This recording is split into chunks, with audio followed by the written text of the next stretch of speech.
Voilà, nous venons de passer environ 2 jours ici à Kinshasa. Nous avons eu l'occasion de rencontrer Son Excellence le chef de l'État, le président de la République et les membres du gouvernement, et ainsi que les officiels de la présidence. Nous avons eu l'occasion de discuter de l'importance essentielle ou capitale de la RDC aux États-Unis d'Amérique, ainsi qu'à l'énergie, à la transition énergétique mondiale.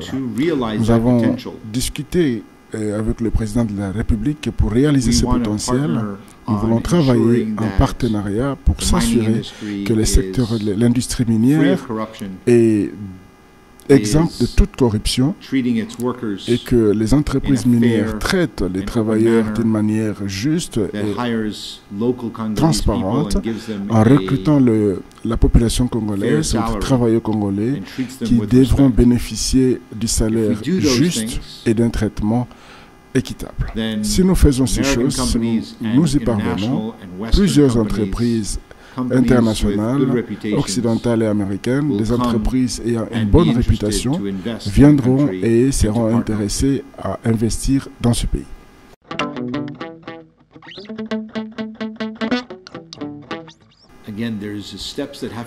Une fois de plus, il faut noter qu'il y a des étapes pour y parvenir et une séquence d'événements qui doivent se réaliser pour pouvoir attirer les sortes d'entreprises que nous aimerions voir venir investir en RDC. Nous devons pour ce faire savoir qu'il y a des conditions idoines pour ce faire. Nous sommes donc très encouragés, nous avons été très encouragés par le président Tshisekedi sur l'intérêt qu'il manifeste à la lutte contre la corruption.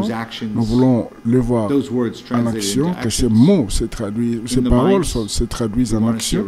Dans le secteur des mines, nous voulons voir une grande réduction de la corruption, que les gens rendent compte de leurs actions. Et comme vous le savez, nous travaillons avec la RDC, dans ce sens que nous imposons des sanctions. Et si des étapes de ce genre ou des progrès de ce genre peuvent être réalisés, je crois que vous verrez les gens d'investissement que nous souhaitons tous voir venir ici en RDC.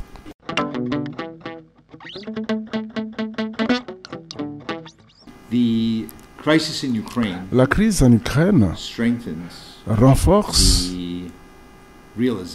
la réalisation, en fait la vérité selon laquelle nous ne pouvons pas permettre que l'économie mondiale soit prise en otage par un seul producteur et que nous devons, pour ce faire, accélérer cette transition en s'éloignant des énergies fossiles.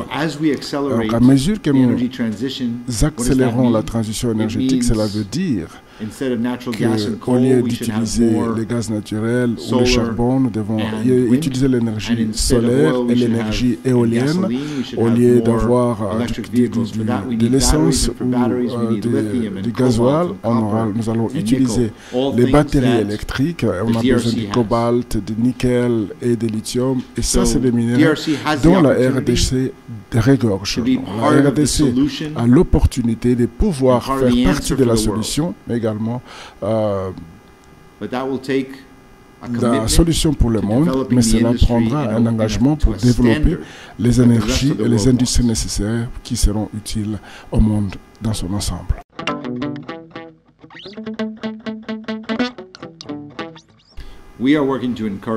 Nous travaillons pour encourager, comme je l'ai dit, les industries minières propres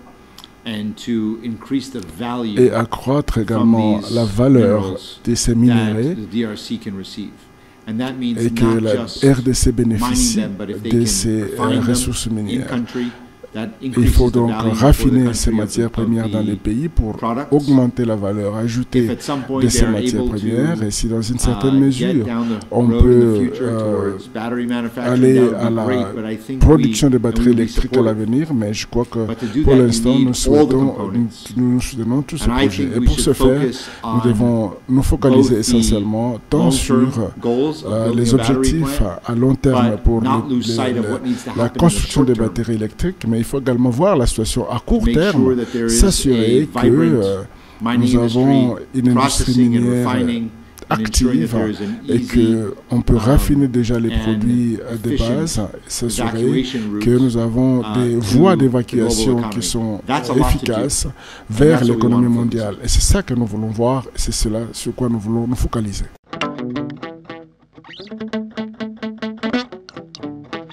Il n'y a pas de champ de bataille, en fait. Ça m'est égal quel pays, quelle nationalité, quelles entreprises viennent s'investir dans ces pays et travaillent dans le secteur des mines, ici en RDC. Ils sont tous les bienvenus. Les conditions ne devaient pas être quel pays vient ici, mais les conditions doivent être pas de corruption, ne pas employer des enfants dans les mines, ne pas détruire l'environnement ici au Congo, et s'assurer que lorsque les employés repartent chez eux, ils ont du courant.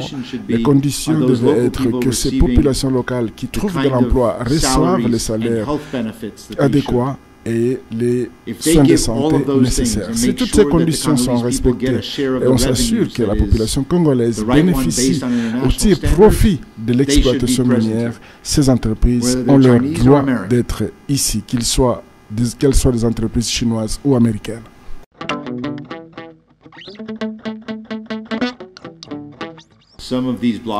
Certains de ces blocs pétroliers sont dans des zones d'une importance capitale à l'environnement ainsi qu'aux efforts mondiaux de pouvoir lutter contre le changement climatique. J'ose croire et j'espère que la population congolaise va continuer à considérer la forêt comme un actif économique de la même façon que nous voyons les champs pétroliers ou les blocs pétroliers comme un actif économique.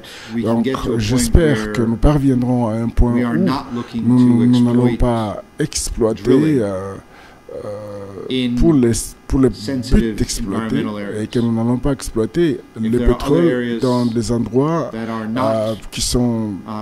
qui peuvent détruire l'environnement.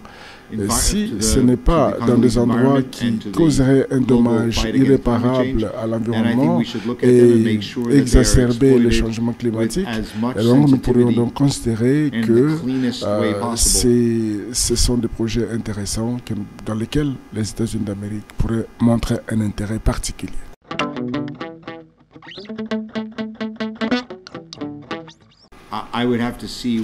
Je dois voir d'abord où ces blocs pétroliers sont basés et quelles sont les conditions pour pouvoir accéder à ces blocs pétroliers.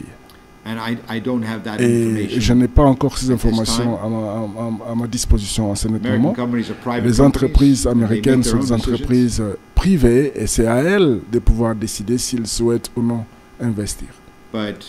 Néanmoins, une fois de plus, nous devons évaluer vos licences pétrolières en fonction de combien de temps cela va prendre, parce qu'aujourd'hui, nous avons besoin de plus d'énergie, des ressources en gaz et en pétrole.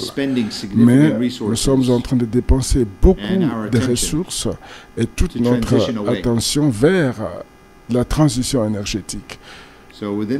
Et donc, dans la décennie qui va suivre, nous allons voir qu'il y aura une augmentation de la demande en pétrole, une baisse plutôt dans la demande en pétrole, en produits pétroliers, et donc les prix vont baisser. Et donc, il faudrait cibler. Ça, nous ne parlons que de la situation à court et moyen terme.